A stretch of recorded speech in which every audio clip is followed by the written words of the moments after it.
Now,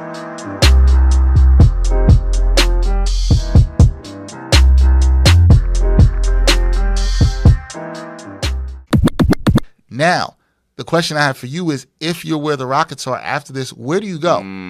Because I was talking to one of my boys, we were texting last night, and he's like, you got to break up this team. And I'm like, how do you do that, though? That's the thing. See, like, yeah, sure, you probably would want to break it up or at least make some sort of severe change. But look, I ain't taking that Chris Paul contract. Even if I'm Washington, I'm not taking that Chris Paul contract. If you wanted to swap Chris Paul and John Wall, I'm not doing that. You know what I mean?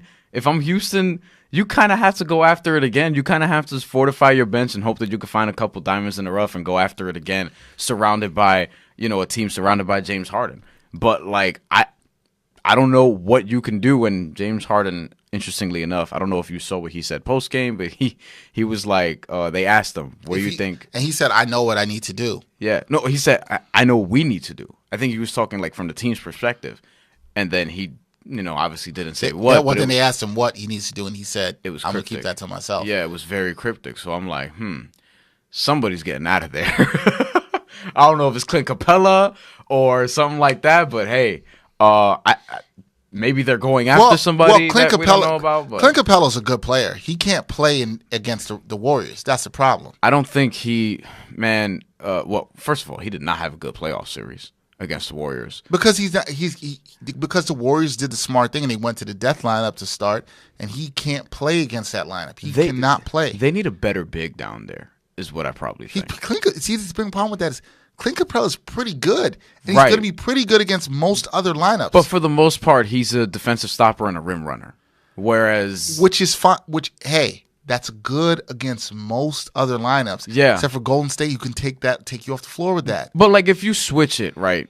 Let's say DeMarcus Cousins was on the Rockets and he was healthy. Well, also here's another thing. If DeMarcus Cousins was playing in the series, then Clint Capella would have been able to play more in the series. Well, I don't know if that would have been a good thing for the Rockets because DeMarcus Cousins would have been out there. You see what I'm saying? Yeah, and he can stretch the floor, but it allows Clint Capella at least to stay on the floor and I feel like have more of an impact than he could have when they played the death lineup. The death lineup pretty much, killed him. It kills Clint Capella. Right. He can't play out there. He literally can't play out there. I'm going to pull up their salaries because, first of all, they have over $100 million tied up into their starting five alone. Yep. I told you, like, as much as I like Chris Paul, I'm like, I would never sign him to that contract just because I would never sign anyone except for probably LeBron James that age to any contract like that.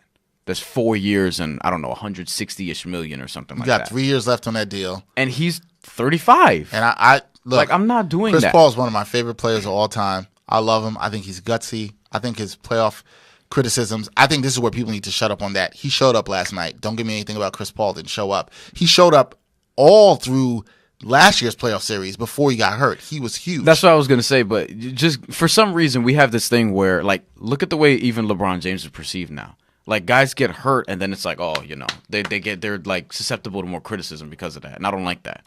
I agree, and I think some of that's ridiculous with LeBron. LeBron had one injury he's had in his career. I think LeBron's going to come back next year and kick everybody's ass. Chris Paul, I agree with that. Chris Paul, even though he's going to be 35 he's still going to do it. Yeah, I agree. And if anyone could do it, there's your guy. Chris Paul, $38.5 million next year.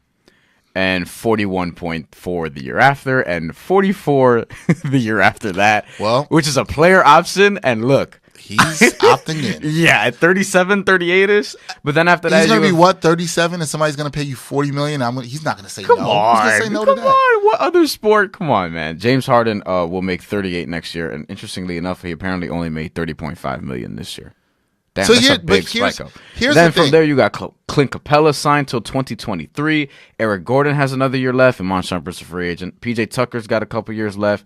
Nene said he's going to retire, so he's not going to make his $4.8 million next year. But still, like, who? And that's another thing. When you go down this roster, like, a lot of these guys are going to be expiring contracts, so you're going to have to spend a little bit of money to try to fortify your bench again. But you got to think about re-signing the guy, the kid House. Daniel House, who they try to keep in the G League, and well, they kind of need him. But yeah, they do. But you look at all these other guys; it's like they don't have trade pieces. Like, I know we say Daryl Morey is going to figure it out, and he always makes some sort of trade. But I'm like, hey, man, I don't know if that's going to be the case. They've traded a lot of first-round picks in the last couple of years. They don't. Do they have? I don't even know if they have their own first this year. I want to say no. I'm going to look that up. I actually want to say they do not have their own first this year.